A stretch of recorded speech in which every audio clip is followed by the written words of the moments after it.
Olá, conversa de peso de hoje nós vamos falar sobre educação e muito especialmente sobre a nossa querida Universidade Fevale. Meu convidado de hoje, natural de Torres, o filho do seu Orotides e da dona Nairdes, esposo da Daniela, é graduado em administração de empresas e especialista em gestão de instituição de ensino técnico. É mestre e doutor em educação e cursa o doutorado profissional em gestão e negócios. Pai do Paulo e do Leonardo, por 20 anos foi diretor regional do Serviço Nacional de Aprendizagem Comercial, o SENAC-RS. Também dirigiu o Serviço Social do Comércio, o SESC-RS. Trabalhou na implantação da fábrica da GM em Gravataí, no projeto de implantação da Ford em Guaíba, fez especialização na Universidade de Milão, doutorado na Coreia do Sul e pós-doutorado em Singapura. Em julho de 2023, assumiu o cargo de secretário de Educação de Porto Alegre, onde permaneceu até maio deste ano. Assumiu recentemente a reitoria da nossa querida Universidade Fevale. Hoje teremos uma conversa de peso com o senhor reitor, José Paulo da Rosa. É magnífico o que fala? Eu só gosto de ser chamado assim pela minha esposa. Eu fico feliz com isso. Os demais não há necessidade. Nosso magnífico reitor. Muito bem-vindo para essa conversa de peso, professor. Muito obrigado pelo convite. E é sempre um prazer conversar sobre educação e conversar sobre a Fevale. Quantos anos de dedicação à educação? Está me falando desde os 16 anos. Há uns mais de 40 anos. Trabalhando sempre em instituições educacionais. Quando eu falo em vocação, o pessoal da educação fica bravo e diz, não, a gente é profissional, a gente precisa ser bem remunerado por isso. Essa é uma das grandes lutas, do reconhecimento da remuneração. O senhor, com certeza, atingiu o patamar, graças à sua dedicação, mas tenho certeza que é parte do trabalho a ser feito para as pessoas que trabalham dentro da área, né, professor? E talvez esta dificuldade em não ter, talvez, uma remuneração adequada aos professores, também seja uma das causas de hoje termos poucos professores. E o SESI fez uma pesquisa há não muito tempo, apontando aí o apagão de professores, né? A dificuldade que tem. A secretária estadual de Educação, Raquel Teixeira, também aponta isso, a dificuldade que tem em selecionar professores, e tem algumas áreas onde estão faltando professores. Então, oferecer melhores condições para os professores, oferecer salários melhores, talvez seja um dos grandes desafios que a gente tem. Ser professor é cada vez mais difícil. Nós temos uma sociedade hoje diferente, estudantes e famílias que às vezes não respeitam os professores. Nós temos também uma entrada substancial de alunos de inclusão, especialmente com espectro autista, na sala de aula, e isso traz um compromisso muito grande para os professores. O professor, a maioria das escolas tem cerca de 10% de alunos de inclusão. Né? E muitos alunos que precisam de um atendimento especial, que precisam de um monitor que acompanhe, e tudo isso o professor tem que fazer a gestão, né, de um conteúdo para os alunos típicos, de um conteúdo para os alunos atípicos, da relação com esses alunos e com seus monitores, com os pais, com os familiares. Então, ser professor é um desafio muito grande e é o desafio que nós temos aí de criar as melhores condições para que os melhores estudantes queiram ser professores. Além do diploma, que mais veio na garupa, na mala de garupa, da Coreia do Sul? Olha, eu optei em estudar a Coreia do Sul, em ir até Seul e pesquisar especialmente 4 escolas da Coreia do Sul, pelo fato de que a Coreia conseguiu mudar de patamar a partir da priorização da educação. A Coreia do Sul ela esteve sob o domínio do Japão de 1910 a 1945, por 35 anos. E ao final da Segunda Guerra é que ela retomou o controle do país e decidiu priorizar a educação. Mesmo com uma guerra que separou Coreia do Sul e Coreia do Norte entre 1953 e 1956, a Coreia do Sul optou em investir 10% do PIB em educação. Todas as escolas são de turno integral. As famílias participam da gestão da escola. Os professores são valorizados, né? Recebem bons salários, tempo para pesquisa. Realmente há uma valorização do professor.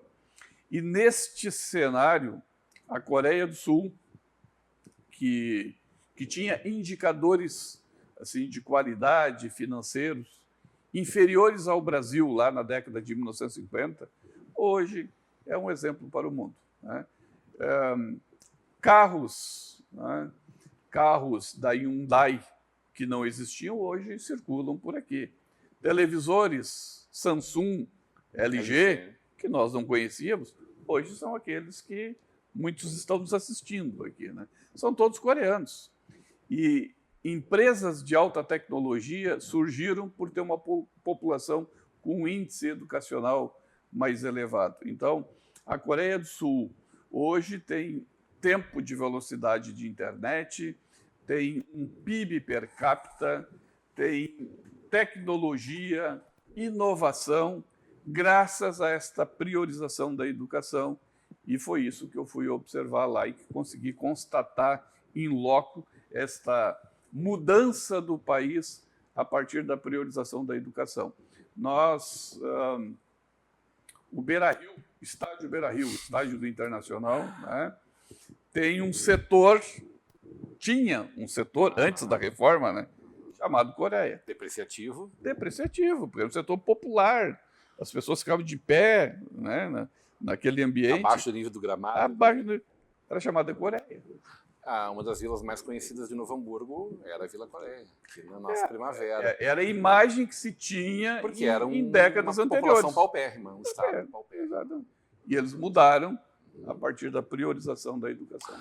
A nossa Fevale, em algum momento, olhou muito para o modelo finlandês, né, que ainda é o primeiro lugar no mundo, reconhecidamente, acho que no PISA também, né? E a gente sabe que Singapura é uma referência também dentro de um processo de renovação fantástico. A Coreia do Sul é esse exemplo de um ponto de partida ainda mais atrás do que a Finlândia, né? O que a gente pode trazer isso para a nossa vida real, professor? O que é possível a gente pensar assim, olha, esse modelo, porque o Brasil não investe, me parece, pouco dinheiro daquele que é a nossa geração de riqueza do Estado, né, do nosso orçamento anual. Não é pouco dinheiro. A dúvida sempre é, estamos fazendo certo? Estamos botando onde devia? Estamos fazendo o que precisa ser feito? Esse dinheiro está indo para onde precisa estar, chegando? Então essas perguntas sempre provoam a gente. Eu gosto muito de conversar com pessoas que evidentemente podem agregar uma visão muito mais ampla que a minha, né? Estamos no caminho certo ou a gente ainda está com a rota desviada, precisa ser recalculada essa rota ainda? Não, nós não estamos no caminho certo. Não estamos. Nós temos alguns exemplos, como esse que eu particularmente pesquisei, né, que foi na Coreia e em Singapura. Singapura também teve a independência do país em 1959, era uma colônia da Inglaterra, né, e teve a sua independência. E em 1979 resolveu priorizar a educação. Fez um grande plano de carreira para os professores, para o diretor de escola, para os técnicos administrativos, investiu todas as escolas de turno integral e conseguiu, em 2015, chegar ao primeiro lugar do mundo no PISA, de 2005, e, novamente, na última edição, Singapura em primeiro lugar. Então, é interessante a gente conhecer, né, o que foi feito, né, o que tem de diferente, né, porque entre 70 países avaliados no PISA, que é um grande teste mundial, avaliando estudantes com 15 anos em matemática, ciências e leitura, o Brasil fica em posição em torno de 60, mais ou menos, né? Aí um país como Singapura está em primeiro lugar do mundo, com os estudantes lá em cima. O que tem de diferente? Então, eu estive em Singapura, estive na Coreia. A Finlândia é um bom exemplo e tem alguns outros países, né? O Japão é um bom exemplo, que se destacam a partir da educação. Mas todos esses, nós temos uma sociedade que prioriza a educação. O Brasil ainda não priorizou a educação. Eventualmente tem alguns movimentos e tal, mas a gente não enxerga. Me lembro. Está no discurso de todos os nossos políticos que a prioridade é isso, desde que eu sou pequenininho. Faz tempo isso, professor. Sem entrar numa briga política, que não claro é o caso, né? Mas no governo Lula, no primeiro governo, o Cristóvão Buarque, que era um bom ministro da Educação, foi reitor da Universidade de Brasília, era do ramo, né? Ele foi despachado do Ministério da Educação, entrou o Mercadante no seu lugar por uma movimentação política necessária para o governo, mas, bom, ali se perdeu qualquer proposta de educação. No governo Dilma, do primeiro para o segundo governo, quando houve o impeachment, né? Mas o slogan para o segundo governo foi Pátria Educadora. Legal? Era o que nós precisamos, é realmente ter uma pátria educadora e aí ter uma grande estratégia nacional de priorização da educação e projetos que envolvessem os estados, os municípios e tal. Mas o que houve? Esse slogan veio de um marqueteiro daquela campanha, né? E eu, naquele período, eu tive uma reunião no Ministério da Educação e não tinha ninguém do Ministério consultado a respeito de estratégias para que essa campanha funcionasse. Quer dizer, foi da cabeça do marqueteiro e aí houve um impeachment e tal, e de fato não era uma proposta de ter uma pátria educadora. Nós tivemos, no governo Bolsonaro também, 5 ministros da educação, e uma briga assim, muito ideológica que não foi boa para a gente realmente mudar o cenário que a gente precisa, aí, tendo a educação como prioridade. Agora nós temos um novo governo, né, do presidente Lula, onde tem um ministro que tem alguma experiência lá no Nordeste, lá no Ceará, mas a gente não enxerga a educação ainda como centro da discussão. A discussão é econômica, é de infraestrutura, mas a educação não está no centro, né, da estratégia do governo. Então nós temos algum estado que se destaca, algum município que se destaca, nós temos alguma rede privada, alguma escola privada que vai bem, mas como país nós precisamos repensar essa estratégia de educação. Se a Coreia levou 40 anos, se Singapura levou 35 anos, eu imagino que nós levaríamos uns 30 anos para mudar de patamar se fosse prioridade nacional, mas ainda não é. Então, eu acho que vai demorar um pouco para a gente mudar essa realidade. Professor, o que o senhor traz dessa experiência da escola técnica? Né? Lembrando que, claro, o nosso SESC em Novo Hamburgo, para o próximo ano, abre o 5º ano de ensino fundamental e aumenta em 80% a quantidade de vagas, também vem evoluindo no seu ensino fundamental. Da sua experiência na educação municipal, pública, né? Em Porto Alegre, por exemplo, para dentro da universidade, que não é um ser fechado em si mesmo, muito pelo contrário. Muito pelo contrário, ele faz parte de um grupo de universidades comunitárias, né? E está inserido dentro de uma cidade que em alguns momentos valoriza mais, em alguns momentos valoriza menos a sua existência, mas que, pelo anúncio, por exemplo, do próximo prefeito eleito, vai ser muito demandada com tudo aquilo que tem como serviços e como potencial para a nossa região, né? O que o senhor traz de lá? O que o senhor projeta para a gente ter uma valorização ainda maior do nosso cidadão regional e que possa sair para a rua, na cidade, na região e, quem sabe, de uma construção coletiva com outras universidades também? Bom, nessa minha trajetória, eu tenho, né, o privilégio, o prazer de ter presidido e dirigido aqui o SESC e o SENAC no Estado, e eu iniciei esse projeto da educação formal, da educação infantil e depois do ensino fundamental do SESC, enquanto eu estava à frente do SESC, que felizmente já tem agora é o caso de Novo Hamburgo aqui, uma escola, né, montada, já indo já para o 5º ano e com muito sucesso.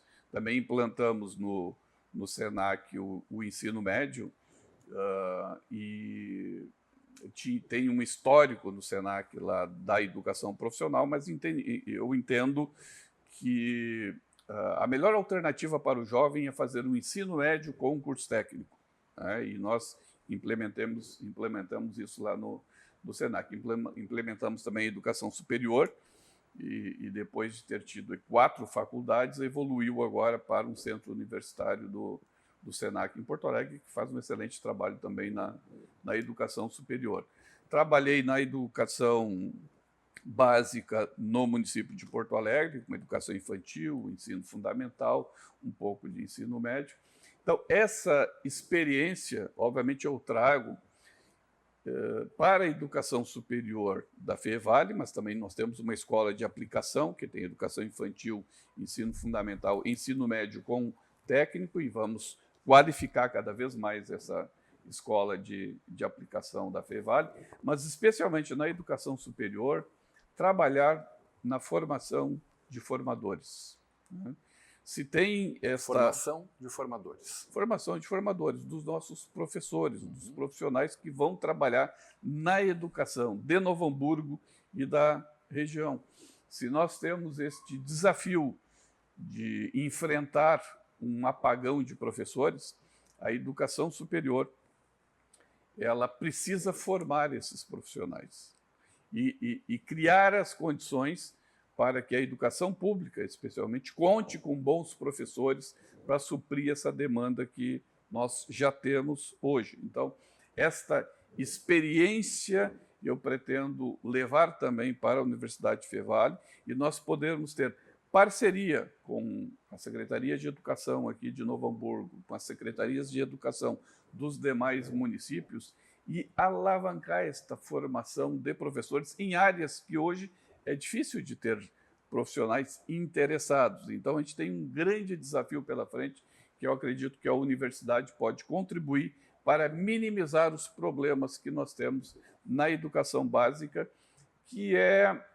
talvez o principal nível de educação que nós precisamos priorizar. A educação superior ela é a consequência de uma educação básica de qualidade. Nós precisamos priorizar a educação básica. O senhor enxerga alguma possibilidade de a gente caminhar um pouco mais para saia justa aqui, né? Para uma gestão e uma execução públicas pela coisa privada? Isso é sempre São modelos interessantes de sucesso em vários lugares. Sim. Mas é meio que tabu quando a gente fala disso. Quando fala em voucher, então o pessoal arrepia. Exatamente. Mas preciso lhe provocar em relação a isso, porque sei Não, que está ali para implementar uma série de projetos e propostas. Né? Eu vejo de forma positiva, né? Eu acredito que nem todas as atividades elas precisam ser eminentemente públicas, com um funcionário público exercendo. Nós podemos ter boas parcerias, nós podemos ter empresas privadas, parceiras, e ainda mais, diante de um cenário, né, onde nós percebemos uma mudança desta pirâmide demográfica, né? Nós temos menos crianças nascendo e, felizmente, estamos vivendo mais. Então, nós temos mais idosos e menos crianças nascendo. Então, aumentar o número de escolas públicas talvez não seja o caso agora. É de utilizar melhor as escolas públicas e fazer uma parceria com a rede privada. Então, eu acho que é uma excelente alternativa para a rede pública comprar vagas das escolas privadas e permitir que o aluno seja bancado pelo recurso público dentro de uma escola privada. Eu acho que a gente utiliza melhor a estrutura existente sem perder a qualidade. E aí o poder público tem que ter instrumentos de controle para ver se está tudo acontecendo, se a qualidade é a mesma para todos, e fazer este controle. Mas ele não precisa operar toda a escola tendo uma rede privada em condições de atender também o aluno da rede pública. Preciso fazer um breve intervalo, a gente já passou do nosso tempo aqui, mas quero já deixar uma reflexão para que a gente possa conversar na nossa volta, né? Como ficam essas novas tecnologias e a velocidade histriônica com que elas se proliferam do dia a dia da universidade, né? A gente fazia essa crítica 20 anos atrás, o quanto muitas vezes a dificuldade de acompanhar o movimento de empreendedorismo, depois as tecnologias. Bom, como fica com a IA chegando aí e outros tantos desafios na nossa educação. Na volta do intervalo, hoje numa conversa de peso com o reitor da nossa Universidade Fevale, José Paulo da Rosa.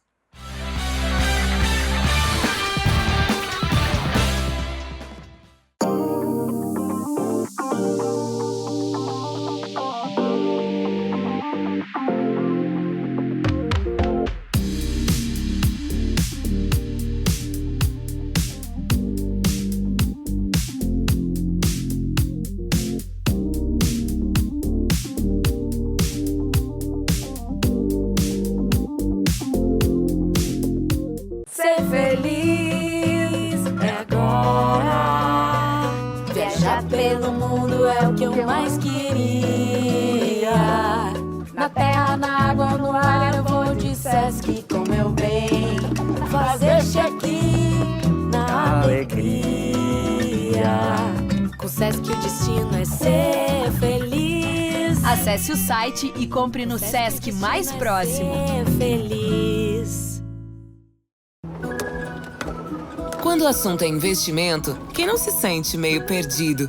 É preciso se orientar pelo mercado, pelos seus objetivos, pelas metas da sua empresa. Por isso que é tão bom contar com o Sicredi, para guiar você na direção certa. Temos poupança, fundos de investimento, renda fixa e previdência. Invista com a gente. Sicredi, aqui seu investimento rende mais do que dinheiro.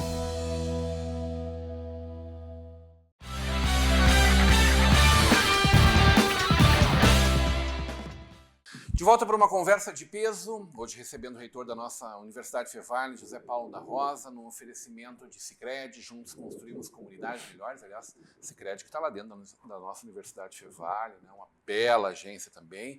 Me permita aqui, professor, referendar a nossa faculdade INH, parceira aqui da nossa Vale TV, no nosso Conversa de Peso. Mercator Feiras e Eventos, potencializando negócios. Sesc RS, aí está o professor também referendando o serviço de excelência que o nosso Sesc faz. Grande abraço a todos que fazem o Sesc aqui na nossa região e o apoio de Locfer Fechaduras e Acessórios.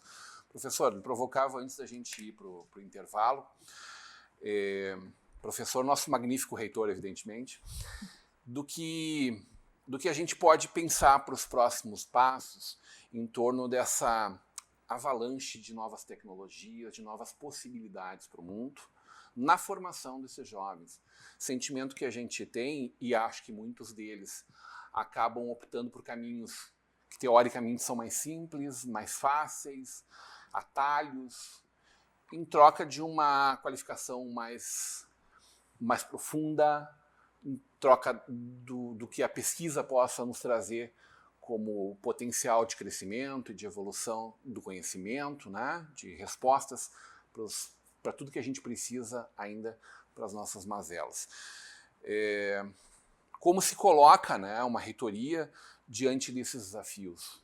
Numa necessidade de fazer uma gestão moderna de um curso de cursos, né? Vamos lembrar que é uma universidade com infinidade de cursos, das mais diversas áreas do conhecimento, e que precisam, de alguma forma, corresponder a essa ansiedade dessas pessoas que estão entrando no mercado de trabalho.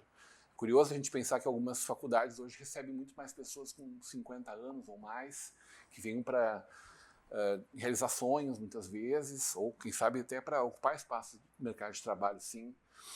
Mas a gente vê os jovens muito mais interessados na resposta rápida, naquilo que é o frugal, que vai trazer um bom posicionamento de marca só de front-end, né? Só de front. Como faz isso, professor? Essa pergunta tem resposta? Não, esse é um dos grandes desafios que temos na educação. Felizmente, no caso da da Universidade Fevale. Nós possuímos excelentes laboratórios, um investimento constante em tecnologia, o que garante que aquele estudante que está conosco ele vai ter acesso às tecnologias mais recentes nos seus laboratórios, em sala de aula, na interação com o professor. E a inteligência artificial é algo presente cada vez mais, e a gente tem que aprender a trabalhar, a utilizar.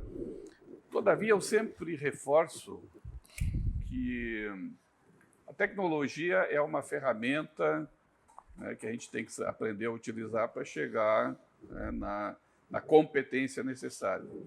E ao fim e ao cabo, né, a competência que o mundo do trabalho precisa, ela é mais comportamental do que tecnológica. Obviamente que dominar a tecnologia faz parte hoje da necessidade para estar preparado para o mundo do trabalho, mas o que faz uma pessoa ser demitida depois é porque ela não sabe trabalhar em grupo, porque às vezes não tem uma conduta ética, porque às vezes não sabe se comunicar direito. Então, além da tecnologia, tem toda a questão comportamental, saber matemática, saber português, saber um pouco de ciências. Quer dizer, o básico da interpretação de da texto, educação. né? Na área do jornalismo, rapaz, tem jornalista que não sabe escrever, ou que escreve mal, né? Tem apresentador que nem sabe falar também, tá tudo certo. Não tem problema, faz parte. Não, mas nós temos... Eu entendo, estou brincando com o senhor. Nós temos esse desafio de trabalhar esses fundamentos. No esporte, no futebol, quando os treinadores lá de raiz, né, quando o jogador ou quando o time não está bem, nós temos que trabalhar o fundamento. Lá no futebol era o passe, o chute a gol, o posicionamento, né? E os fundamentos da educação são esses, é saber matemática, é saber português, é saber um pouco de ciências, trabalhar essas soft skills, né, essas competências emocionais necessárias para poder conviver, para poder trabalhar dentro de qualquer organização. Então, sim, precisamos da tecnologia, mas alguém que domina a tecnologia e que não sabe trabalhar em grupo, não dá certo em nenhuma organização. Seu desafio hoje maior é nessa área, dentro da universidade? Olha, da aproximação com gente? O senhor tem sido um reitor muito aberto, né? Presente na comunidade, participativo, de peito aberto para conversar com todos os agentes da nossa comunidade. Não, assim, todas as instituições de ensino superior têm enfrentado um grande desafio, especialmente depois da pandemia. Perdemos estudantes na pandemia, perdemos para a educação à distância. A educação à distância alavancou sobremaneira naquele período da pandemia e muitos não voltaram. Então, todas as instituições de ensino superior perderam alunos presenciais. E nem todas conseguiram ocupar o espaço da educação à distância, porque grandes players nacionais que ofertam cursos de educação à distância com preços muito baixos ocuparam esse espaço. O problema é que, às vezes, sem a qualidade necessária. A educação à distância faz parte hoje da nossa rotina. Entrega o canudo. Não, exatamente. E isso é ruim para a sociedade. Todo mundo perde. A secretária de Educação tem falado, tem comentado isso, que os cursos, às vezes, da área da pedagogia ou da área das humanas, que são necessários para as escolas, a maioria dos profissionais hoje se formam em cursos EAD, mas sem a qualidade necessária para estar em sala de aula. Sim. Então, é um problema nacional que precisa ser revisto. E isso afetou as instituições de ensino superior. Então, esse talvez seja o principal desafio que a gente esteja enfrentando nesse momento, é retomar os estudantes que a estrutura permite. Né? A estrutura da Fevale permite hoje ter mais estudantes do que tem e convencer as famílias, os estudantes, de que vale a pena ir para uma estrutura como a da Fevale, é o desafio que nós estamos enfrentando nesse momento. Pode adiantar alguma coisa? Já existe algum diagnóstico entre ampliação de cursos EAD, porque também é uma realidade que precisa estar presente, ela está presente na nossa universidade, Já dá para dar um spoiler do que pode vir pela frente aí? Ampliar, diminuir cursos? O que pode acontecer dentro de uma reestruturação adequada ao mercado? Eu acho que ampliar cursos não seja o caso nesse momento. Nós temos que talvez focar em alguns com qualidade. Quer dizer, eu prefiro trabalhar numa estrutura com mais qualidade do que quantidade. Então, trabalhar em qualidade dos cursos que nós temos, mantendo mais ou menos o que nós temos hoje, mas ampliar não será o caso, e trabalhar muito de forma mais híbrida. Eu acho que tem muitos conteúdos que podem ser à distância, mas tem outros que precisam ser presenciais. Então, trabalhar este hibridismo é o que nós vamos encontrar a partir de 2025. Porque não mudou, né? Me parece que medicina veterinária, direito continuam sendo muito procurados dentro do modelo, e não tem outro modelo, por exemplo, para a medicina, né? Não, em todos esses aí são laboratórios presenciais, conteúdos presenciais, mas mesmo neste cenário, em alguns outros, a gente pode incluir algumas disciplinas. Né, de forma híbrida, trabalhar esse conteúdo, e é o que nós vamos fazer em 2025. Adequado a Novo Hamburgo? Já da cidade? Cidade e região muito boas. Estou muito feliz em conviver com os amigos, em conviver com a cidade. Estive no último domingo à tarde na Fundação Sheffield, na Liga Feminina de Combate ao Câncer, e é um ambiente assim maravilhoso. Estou muito feliz aqui com a cidade. Bem ambientado, então. Bem ambientado. Seja muito bem-vindo. Já falei isso em outro momento sólido, falo de público agora. Muito obrigado por estar aqui de peito aberto, conversando com os nossos telespectadores. De alguma forma, conversando sobre algo que é tão importante, tão caro para todos nós, que é a nossa universidade, e que merece ser cada vez mais apoiada por todos, né? Fico feliz quando vejo os nossos agentes políticos dizendo, olha, precisamos explorar bem esse potencial. Porque está lá, está posto, né? Está posto. Próximo dia 26, nós teremos o evento do VIB, né? Vale TV, Mais Independência e Berlinda, juntos anunciando o prêmio VIB 200 anos São Leopoldo, realizado pela nossa Centro de Pesquisas da nossa Universidade Fevale, com a credibilidade, o selo de garantia atestado da nossa Universidade Fevale. E seria impossível fazer isso se não tivesse a qualidade disso anunciado. Um prêmio que não tem custo nenhum para nada, não tem mesa vendida, tem nada. É realmente reconhecimento das pessoas. E olha que coisa maravilhosa a gente ter um instituto de excelência como isso é um recorte de tudo que a nossa Universidade Fevale faz. Obrigado, professor. Que agradeço, estarei sempre à disposição e contem com a Universidade Fevale para contribuir para termos uma comunidade melhor.